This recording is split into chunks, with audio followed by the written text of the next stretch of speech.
예, 반갑습니다. 지역 선도대학 육성사업에 참여하시는 학생 여러분 반갑습니다. 저는 제1정보통신 대표이사 송은호입니다. 예, 저희 회사를 간단하게 소개해 드리도록 하겠습니다. 저희 회사는 1995년 12월 13일에 창업하여 현재 25년 차 된 사업을 하고 있으면서 정보통신, CCTV, 방송장비, 제조, 설계, 시공, 감리를 위주로 하는 정보통신 공사 업체입니다.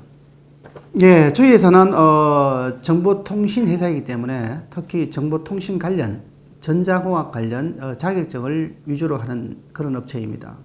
학생들을 채용하고자 할 때는 첫 번째 보는 게 정보통신 관련 자격증, 전자공학 자격증과 전공을 했는가와 그 다음에 전공 심화에 따라서 깊이 인식을 갖고 있느냐에 대해서 많은 중점을 가지고 신입 자원을 채용하고 있는 그런 회사입니다.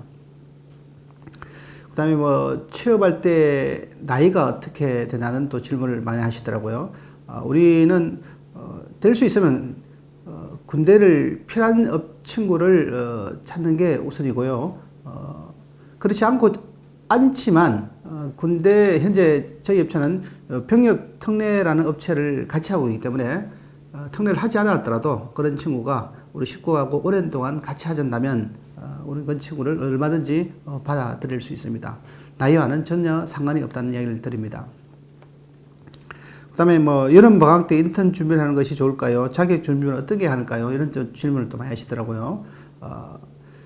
지금까지 우리 금호공대 학생들이 지금 여름 방학이나 겨울 방학 때 실습을 3명, 4명 주로 많이 나왔었습니다. 그래서 제가 또 취업을 권장을 했었지만 또 대기업을 가고자 하는 이런 분들이 많았기 때문에 저기 중소기업에서는 조금 소외된 그런 면을 좀 받고 있었습니다. 그러나 앞에서 얘기했지만 자격증을 소지하고 우리하고 오랜 동안 같이 할 수 있는 친구의 마음을 가진다면 언제든지 채용할 의사가 있습니다. 그 다음에 면접을 혼자서 준비하기는 어려움이 있는데 어떻게 준비할까요? 이런 또 질문을 하시는데 면접 준비는 물론 하는 게 좋겠지만 평상시 자기의 마인드 컨트롤 있는 그대로의 이야기를 우리는 원합니다. 대표자는 별로 꾸미지 않고 거기서 내가 면접을 준비한다고 없는 이야기를 꺼내서 이야기한다든지 물론 대표자가 면접을 보든지 이번이 면접을 보더라도 그런 분은 보면 대본 표시가 나듯이 그렇게 하지 마시고 자기가 평상시에 갖고 있던 소신 남을 속이지 않고 있는 소신을 그대로 이야기하시면 면접에 큰 효과가 있을 거라 그랬다고 생각합니다. 그 다음에 4차 산업혁명 시대에 도래하여 인원 수요는 큰 변동이 있을까요? 당연하죠. 4차 산업이 다가오면서 전문 인력을 필요로 할 겁니다. 그냥 작은 인원은 엄청나게 감소가 많이 생길 거고 정말 전문성을 준 인원을 필요로 하기 때문에 꼭 라이센스를 필요로 합니다. 자기의 특별한 분야에 그분을 뽑기 때문에 그게 주어진 환경의 자격증은 꼭 가지고 취직을 하셔야 된다 생각합니다. 전공은 기본이고 그 다음에 신입 사원들의 입사 후 가장 어려운 점을 느꼈다는 게 무슨 말인가? 그러니까 이는 무엇인가요?를 물어보시는데 첫 번째 신입사원이 입사를 하시면 우리도 금호공대 또 친구도 직원으로 있지만 첫 번째 현장 적응을 좀 어렵게 생각합니다. 이게 처음에부터 중소기업은 들어오면 1부터 9까지 가르쳐주는 게 아니고 3부터 9까지 가르쳐줄 수도 있고 쉽게 해서 이거를 스스로 느끼면서 일을 해야 되는데 대기업은 당연하게 기존부터 매뉴얼이 정해져서 가르치는 체계적인 게 있겠지만 중소기업의 약점이 그겁니다. 주어진 일에 이것저것 막 하기 때문에 그러다 보면 오랜 시간이 흐르다 보면 물론 당연히 기술자가 되겠죠.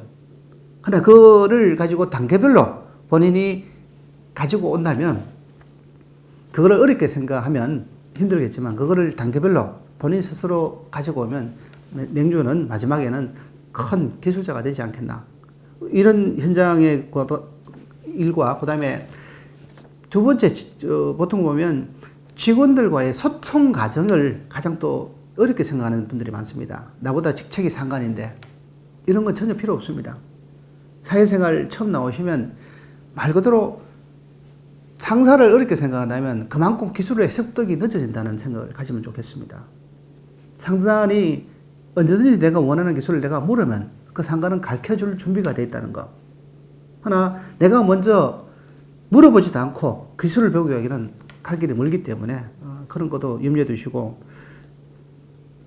현장에서 스스로 배우는 것도 있지만 항상 상관과 사기위해서 공부를 하게 되면 어떤 이게 처음 오는 직원들의 현장 적응에 큰 어려움이라 많이 이야기할 수 있습니다. 그 다음에 대외 활동이 없는 편인데 다른 좋은 방법, 방안이 없을까요? 저는 우리 면접 볼 때 이런 친구들한테 이런 얘기를 제일 많이 합니다. 봉사 활동을 해본 경력이 있는가를 가장 많이 묻습니다. 왜? 남하고 같이 어울려 봤냐? 남하고 같이 의견을 나누어 봤냐? 물론 학교에서 동아리 활동 여러 가지 많이 있겠죠. 대외 활동은 스스로 만드는 거지. 내가 스스로 위축해서 공부만 열심히 하고 내가 혼자 공부만 1등 한다고 돼서 이 사람은 사회에서 돈 잘 번다는 사람은 아니지 않습니까? 알지 않습니까? 학교에서 공부는 해외에서 나와서 물론 좋은 기술의 바탕에 큰 도움은 될 수 있을지언정 사람하고 사귀는 데는 크게 나는 도움이 되지 않는다고 봅니다. 그래서 오시기 전에 항상 봉사활동, 남하고 같이 하는 활동을 많이 해보시면 취직할 때 엄청난 도움이 되지 않겠나.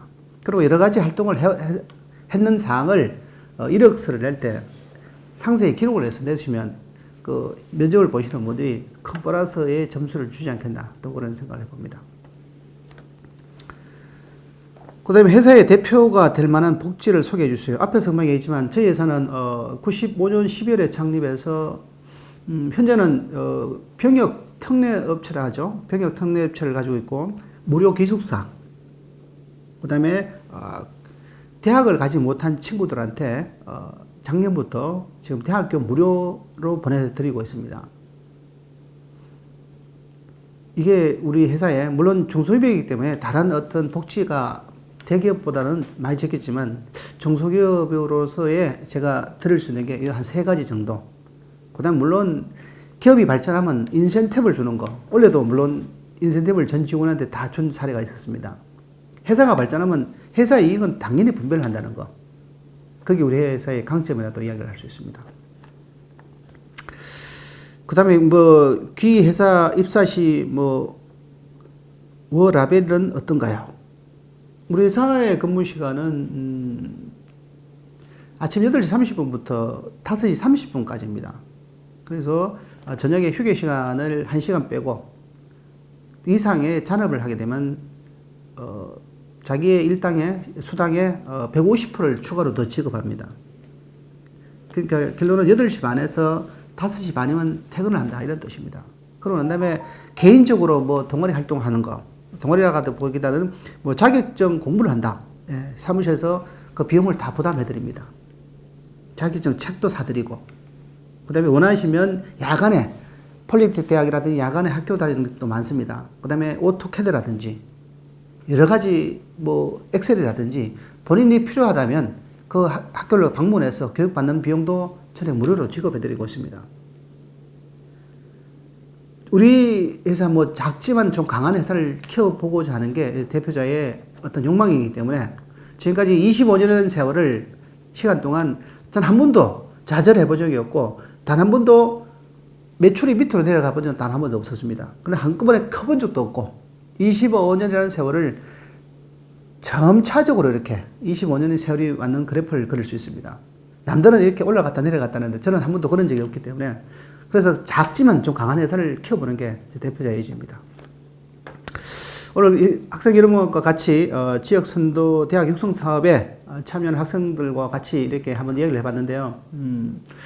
기회가 된다면 저희 회사도 한번 해주시면, 지원해 주시면 좋은 인재를 저도 한번 채용하고 싶은 게 대표자의 꿈입니다. 예, 감사합니다.